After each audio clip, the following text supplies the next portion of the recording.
Number 1. Whispers in the Pines. The snow was relentless, a suffocating blanket that muted the world. It crept in every direction, swallowing the landscape in its icy grip.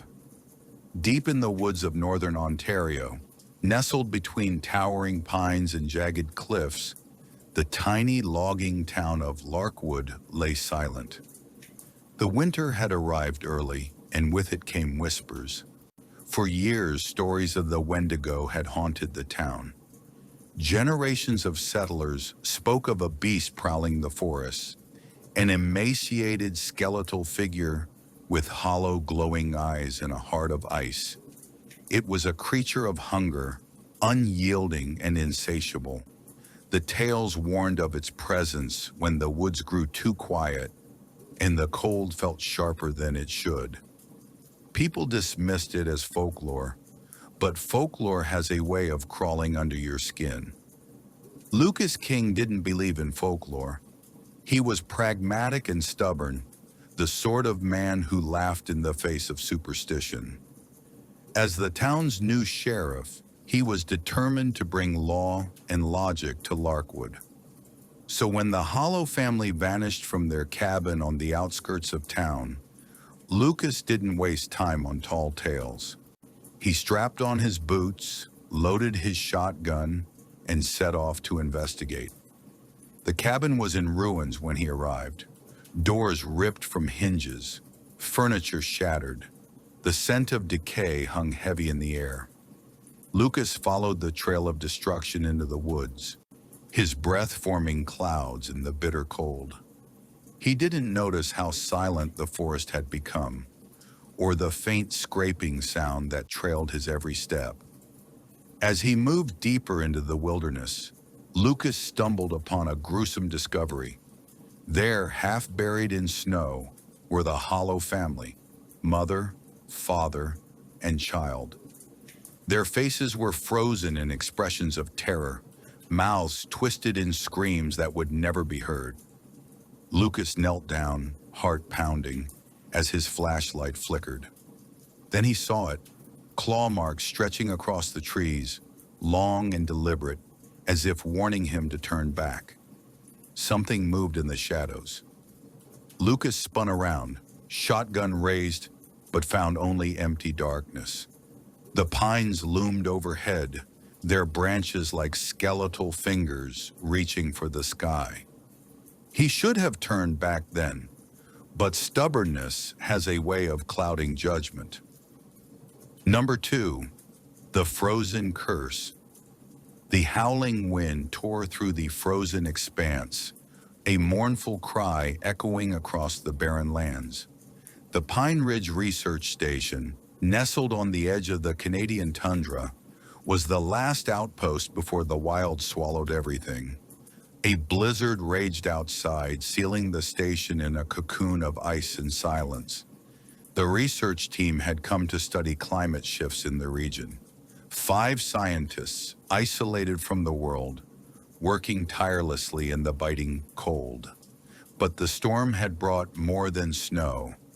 It had awakened something buried beneath the permafrost.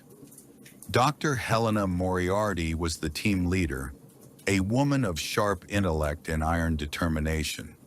She had always dismissed the local legends, shrugging off the warnings of the Cree elders who spoke of the Wendigo. "Nothing but stories to keep us out of the woods," she had said with a wry smile. "But stories have teeth, and sometimes they bite." It started with the sound, a low, guttural groan that seemed to come from the very walls of the station. At first they blamed the wind, but the noise grew louder, more deliberate. It crept into their dreams, a haunting melody that left them waking in cold sweats. Then came the footprints, massive clawed imprints in the snow, circling the station like a predator stalking its prey. None of the team dared to venture outside, none except for Marcus. Marcus Bellamy was the youngest on the team, brash and reckless. He dismissed the warnings, claiming it was nothing more than paranoia. One night, against Helena's orders, he grabbed his flashlight and rifle and stepped into the storm. He didn't return. The next morning, Helena and the others found Marcus, or what was left of him. His body was mangled, his eyes wide with terror. But it wasn't the sight that chilled them. It was what was carved into the ice next to him. A single word etched in jagged strokes. Hunger. The team retreated inside, barricading the doors and windows. But the storm was unrelenting, and so was the thing outside. Night after night they heard it, a scraping, shuffling sound, as if it was testing their defenses. Hunger gnawed at their minds as the rations dwindled. The cold seeped into their bones. One by one, the team began to break. It started with whispers, mutterings of the Wendigo and its curse. Paranoia turned to desperation. Arguments erupted. Until one night, Helena awoke to find another team member missing. The only trace was a bloody handprint leading out to the snow. The remaining survivors knew they were next. Helena tried to keep them together, but the thing in the storm was patient. It thrived on isolation, on fear, and soon only she was left. On the final night, the Wendigo came for her.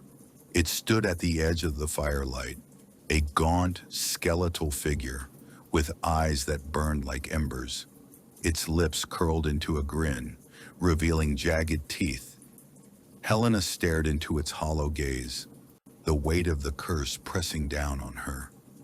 She realized then that the Wendigo wasn't just a creature.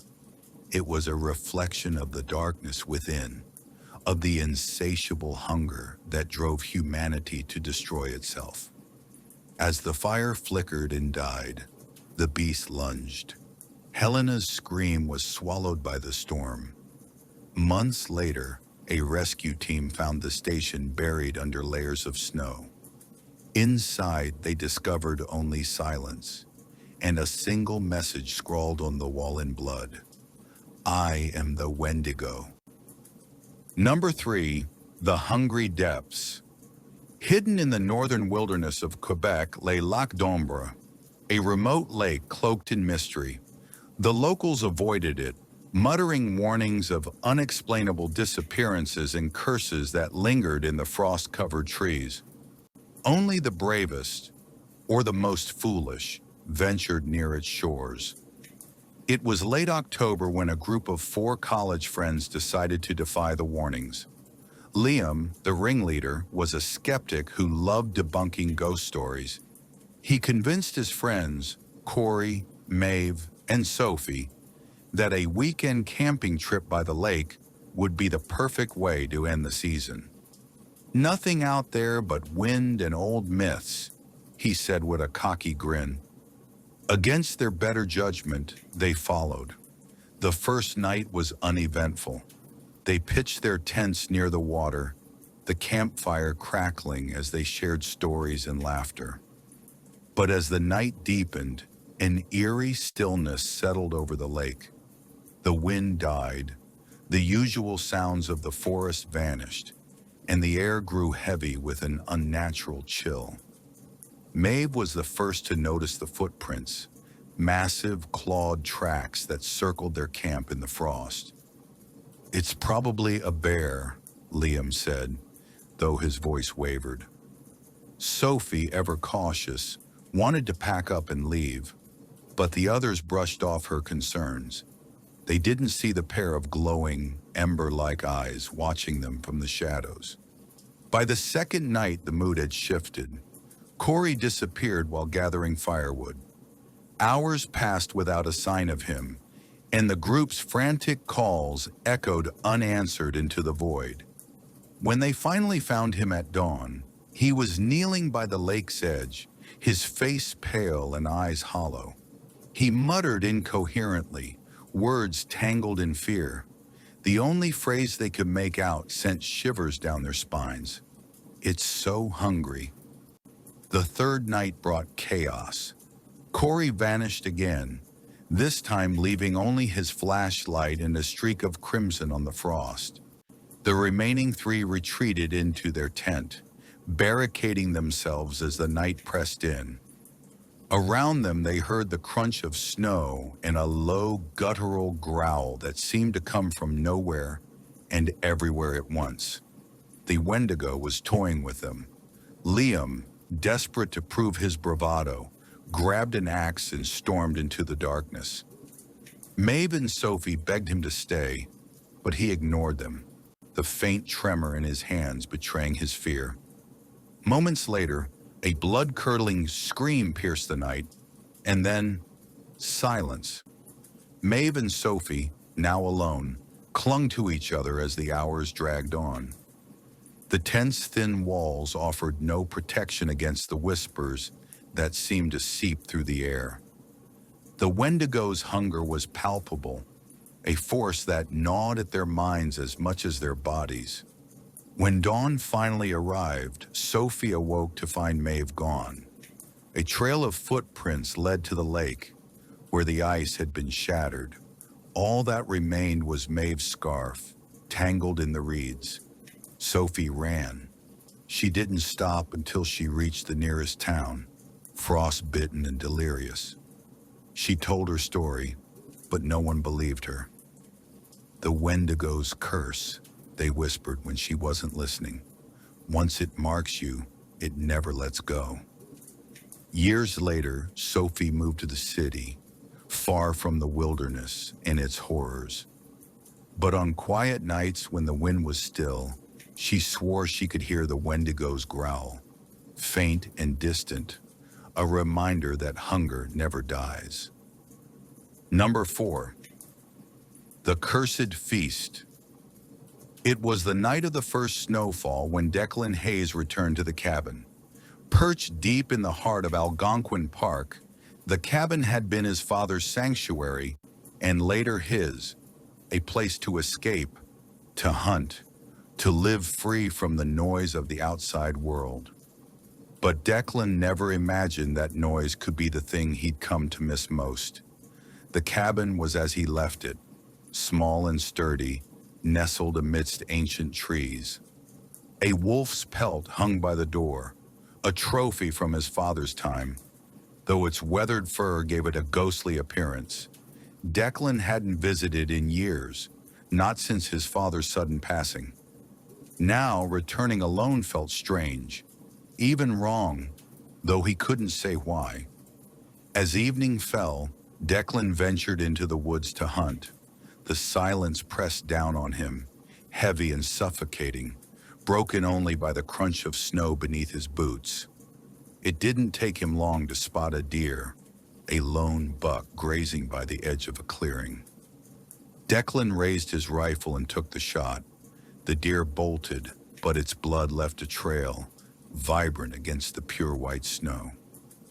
Declan followed the trail deeper into the forest. The air grew colder, the shadows longer, and the trees seemed to close in around him. The blood led to an odd clearing, a circle of dead trees, their twisted limbs like claws reaching for the stars. The buck lay there, lifeless, its eyes wide with terror. Declan hesitated before stepping forward to retrieve his kill. That's when he saw it. A figure stood at the edge of the clearing, gaunt and impossibly tall. Its hollow eyes glowed faintly, like dying embers, and its skeletal frame seemed barely held together by taut, withered skin. It had no lips, only jagged teeth exposed to the icy air. Declan froze, every instinct screaming at him to run, but his legs refused to move. The creature took a step closer, its movements slow and deliberate. Declan finally found his strength and fled, leaving the buck and his rifle behind. He ran blindly through the forest, his breath forming clouds in the frigid air. When he reached the cabin, he bolted the door and collapsed on the floor, heart pounding. For hours, Declan sat in silence, waiting for the Wendigo, because there was no mistaking it.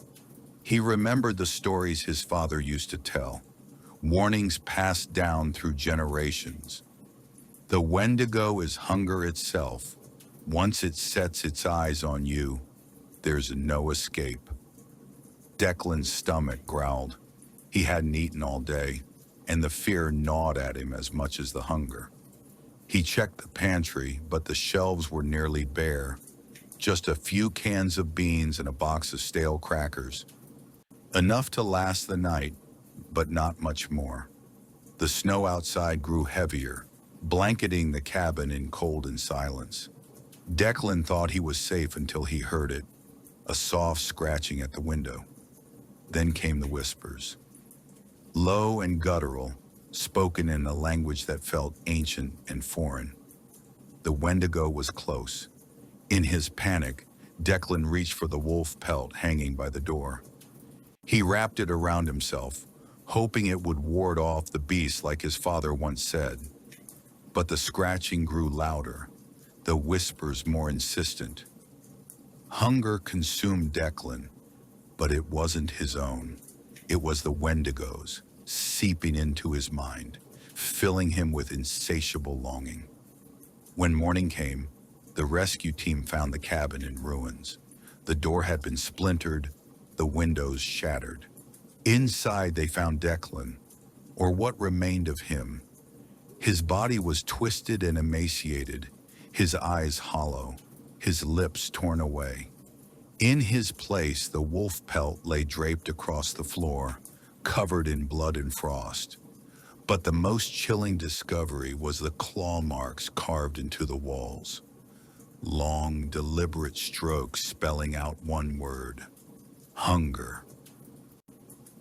The last broadcast, static hissed through the radio, filling the cramped recording booth with white noise. Rachel Becker adjusted the dials. Frustration etched across her face. It was her third week filling in as host for Northern Lights, the Paranormal Hour, a late-night radio show dedicated to ghost stories, urban legends, and conspiracy theories. Normally, Rachel didn't buy into any of it. She'd taken the gig to pay her bills, not to chase shadows. But tonight was different. The callers had been relentless. All evening, the switchboard lit up with people reporting sightings of a gaunt, skeletal figure roaming the outskirts of Timberline, a remote town nestled deep in the boreal forest. A creature with glowing eyes and a guttural growl, they said. Some claimed it stalked their homes. Others swore they heard it whispered their names. Rachel leaned into the microphone, her voice calm and steady. All right, folks, let's keep it rolling. Call in with your Wendigo sightings. Lines are open.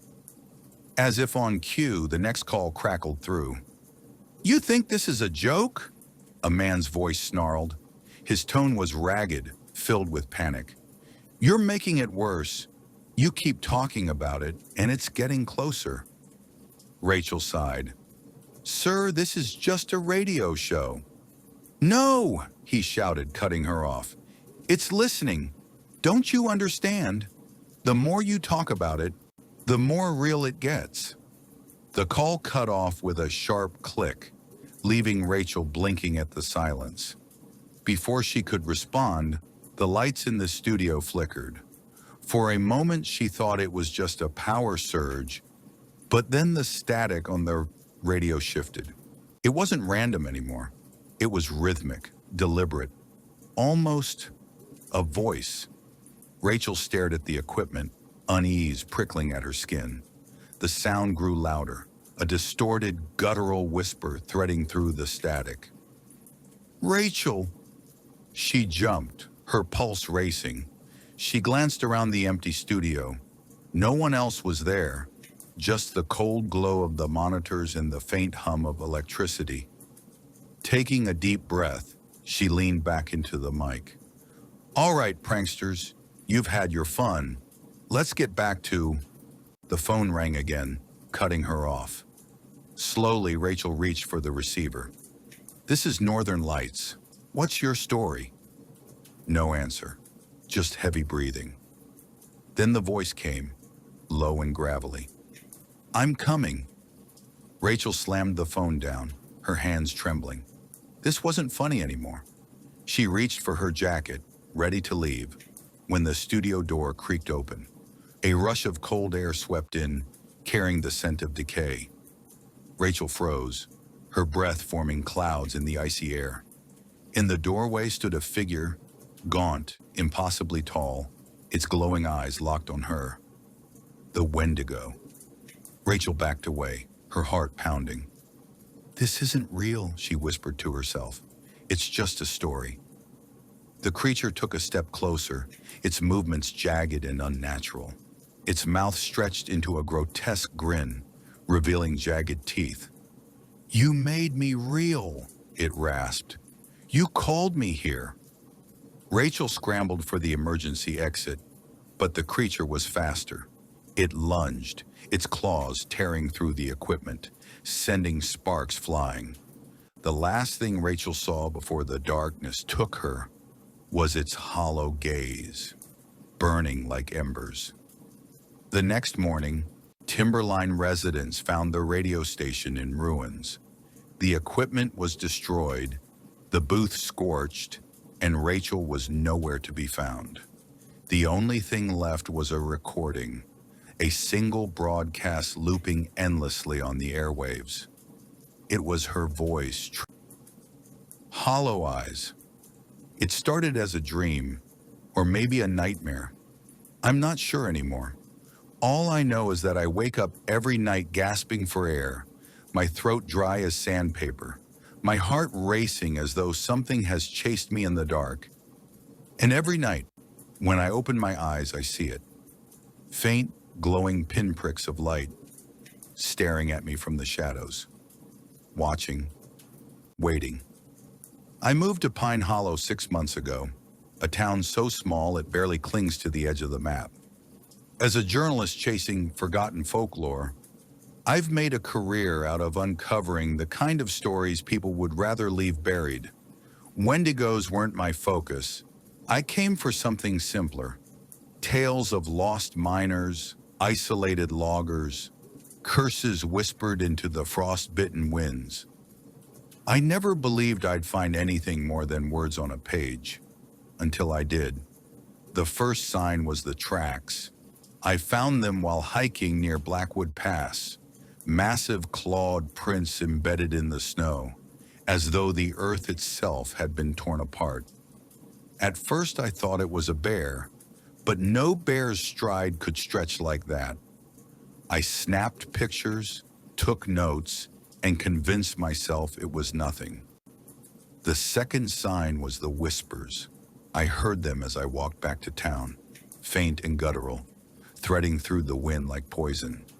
"Leave," they said, or maybe, "Stay." I couldn't tell.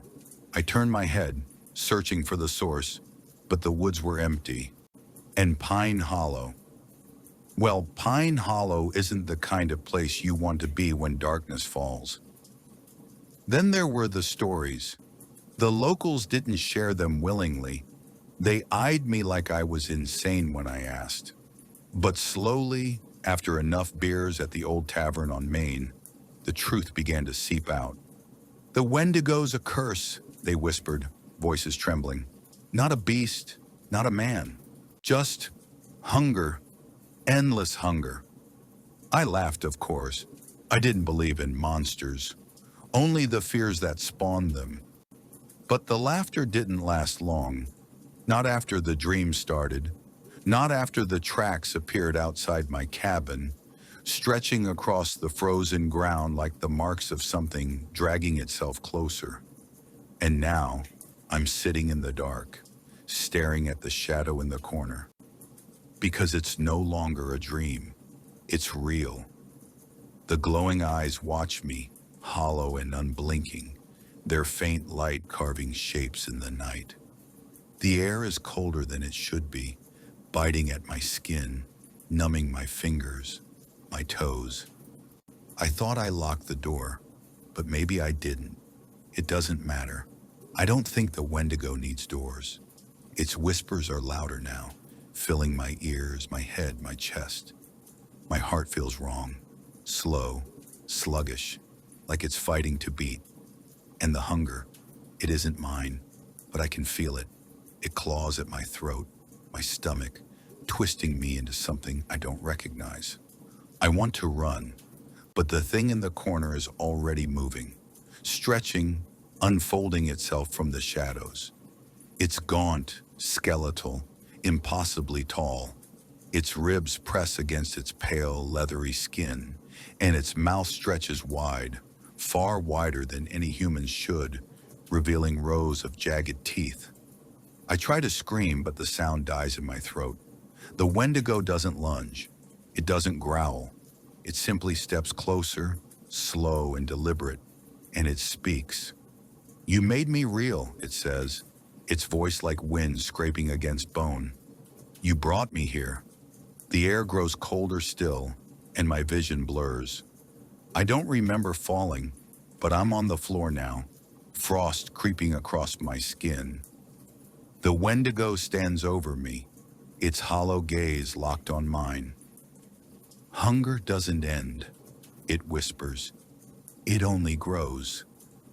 And then, nothing, just darkness. Into the mist. The fog rolled in thick that morning, swallowing the mountains whole.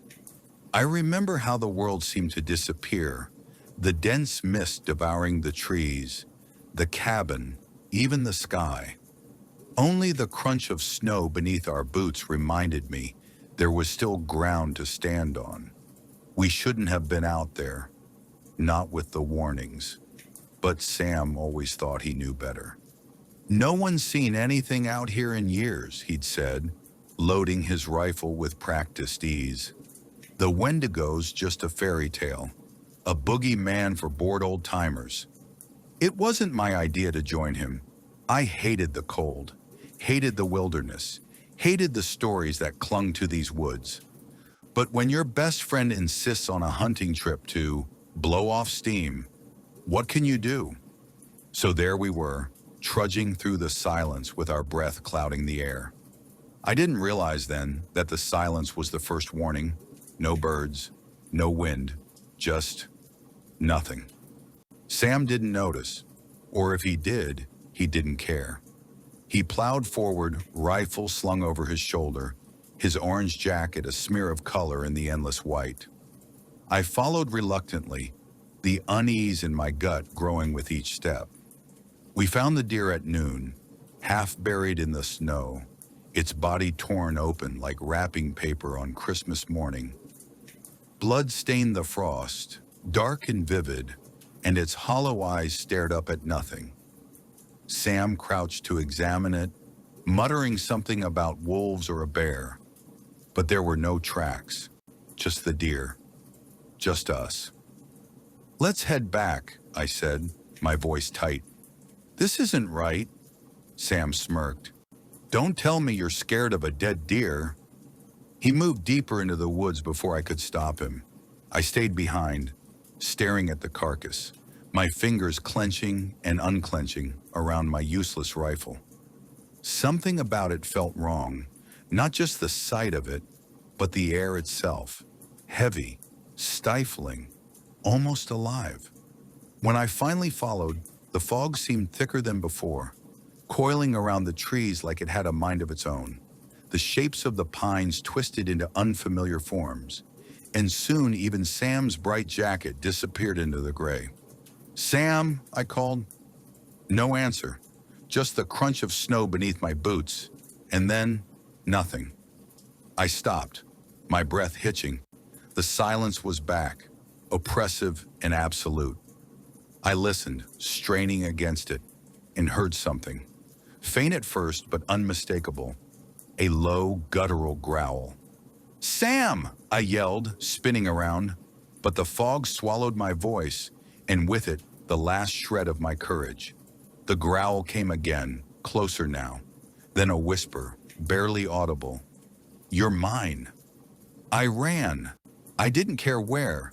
Didn't care that I couldn't see more than 5 feet ahead. The trees blurred into shadows. the ground uneven beneath me. My legs burned, but I didn't stop, not until I saw the blood. It was splattered across the snow in thick streaks, leading to the twisted remains of Sam's jacket. My stomach churned as I crept closer, my every instinct screaming to turn back. His rifle lay broken nearby, snapped like a twig, and beside it was something worse. Claw marks. Deep, deliberate gouges carved into the frozen ground. That's when I saw it, the shadow in the mist. A gaunt, impossibly tall figure standing at the edge of my vision. Its eyes glowed faintly, like embers, and its mouth stretched into a twisted grin. My heart seized, and for a moment I couldn't move. Then it spoke. Run. I didn't need to be told twice. I turned and bolted, the sound of my own heartbeat pounding in my ears. But the growls followed, the whispers threading through the fog, the crunch of snow behind me growing louder. The cabin wasn't far, just half a mile, maybe less. I stumbled through the door, slamming it shut and bolting it with trembling hands. The darkness pressed in around me, and my breath came in short, shallow gasps. Outside, the growls grew into something worse. Laughter. Low and guttural, a sound that crawled under my skin and settled in my chest. The Wendigo was out there, circling, waiting. I don't know how long I sat there, clutching the useless rifle, my back pressed against the door. Minutes? Hours? Time doesn't mean much when death is breathing down your neck. When the whisper came again, it wasn't from outside, it was behind me.